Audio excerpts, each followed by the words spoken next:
ആനയും കുറുക്കനും. ഒരു കാട്ടിൽ അഹങ്കാരിയായ ഒരാനയുണ്ടായിരുന്നു. കാട്ടിലെ മറ്റു മൃഗങ്ങളെ ഒരു കാരണവുമില്ലാതെ ഉപദ്രവിക്കുന്നത് അവന്റെ വിനോദമായിരുന്നു. ആ കാട്ടിൽ ഒരു കൂട്ടം കുറുക്കന്മാർ വസിച്ചിരുന്നു. അവരെയും ആന വല്ലാതെ ഉപദ്രവിച്ചു. ഒരു ദിവസം കുറുക്കന്മാർ ചേർന്ന് ഒരു യോഗം കൂടി.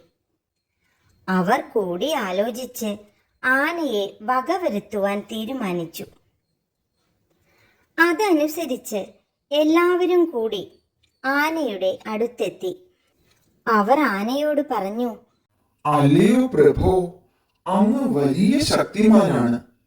ഞങ്ങൾ അങ്ങയെ ഞങ്ങളുടെ രാജാവാക്കാൻ ആഗ്രഹിക്കുന്നു.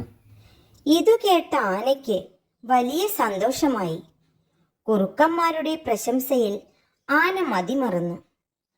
കുറുക്കന്മാർ എല്ലാവരും ചേർന്ന് തന്ത്രപൂർവം ആനയെ ചെളി നിറഞ്ഞ ഒരു സ്ഥലത്തെത്തിച്ചു. കാലുകൾ ചെളിയിൽ പൂണ്ടുപോയ ആനയ്ക്ക് അനങ്ങാനായില്ല.